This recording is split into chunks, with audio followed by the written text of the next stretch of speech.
Dostlar, Laçın Amerikan dərəsindən hər kəs salmayıram. Hər vaxtın xeyir olsun deyirəm.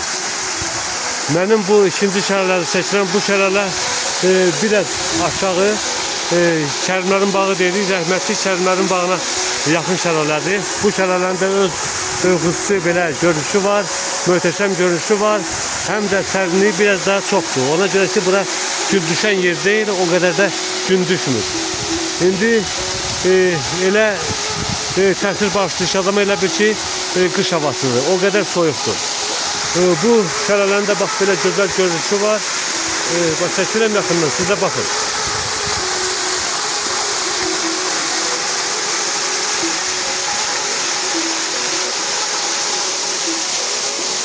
Suyu az olsa da geniş şəkildə belə əhətəsi çox yeri tutur. Su sanki mirvari kimi süzülür, mirvari kimi görüşür. Çok nazik şəkildə suları belə incəlindən süzüldüyü göz qabağında adama belə xoş təsir bağışlayır. Yəni çox belə zərif görüşür. Bizim kəndin bir çox şəlalələri var. Təxminən 6 mı 7 mi belə şəlaləsi var. O şəlalərdən də biridir. Bizim kəndin arasında olan bu şəlalələr bizim kəndə gözəllik verir. Bizim kənd bu şəlalələrlə, bu yəni şəlalə yox, şırranla, bu şırranlarla tanınır. Bizim kəndin ərazisində bir çox abidələrimiz var. Sonra bağlarımız var. Düz erməni milləti çox bir yerə ziyan vururlar. Yəni az yerə yox, çox bir yerə ziyan vururlar. Ağaçlarımızı doğrayırlar, məhv edirlər. Bax yenə də bu şırranın qabağında bax belə bir dənə də ağacı buradan göstərirəm. Sonra ikinci bir ağac da yuxarıdan görüşür. Biraz yaxından göstərim, sizə baxın. Bax belə yuxarıdan üz aşağı bir çox ağaçlar gördüm ki, doğranıb, məhv edilir. Yəni ancaq belə bir bəzi yerlərə bax bu şəlalələrə ziyan vura bilmişlər. Bu şəlalələrin gözəlliyi o vaxtdan indiyənə bax elə necə varsa elə qalır. İndi bizim cəmaət hər kəs gəlib buranı ziyarət edir, bizim bir ziyarətgahımıza dönür. Bizim bu yerlərimiz bizim üçün həm əziz, həm də müqəddəsdir. Müqəddəs olan yerlər həmişə ziyarət olunur. O yerlər ziyarət olunursa, deməli onlar müqəddəs sayılır. Müqəddəs sayılır ki, ziyarətinə gedirlər. Əgər müqəddəs sayılmasa, ziyarətinə gedən olmaz.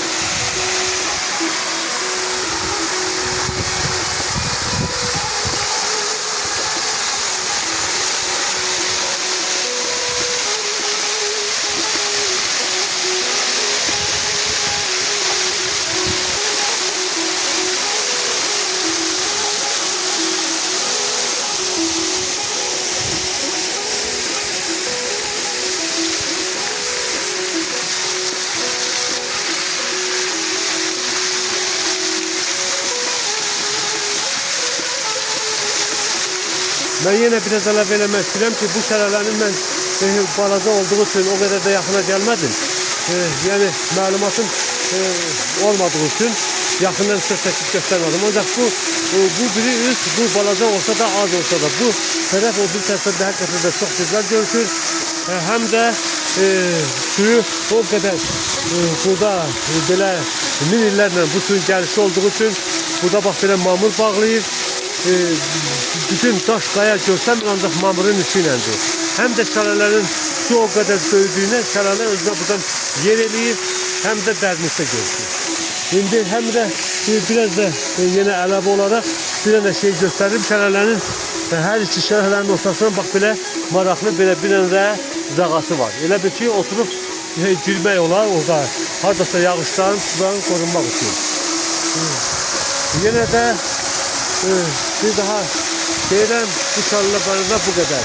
Allah şəhidlərimizə rəhmət, qazlarımıza can sağlığı versin, şəfa versin. Allah vətənlərimizi qorusun. Allah Ali Başkomandanımıza, Allah müzəffər ordumuzu qorusun. Bu şəlalə barədə bu qədər. Xəttə qalın, inşallah videonun davamı gələcək. Bir daha videonu izlədiyiniz üçün hər kəsə təşəkkür edirəm. Sağ olun, var olun.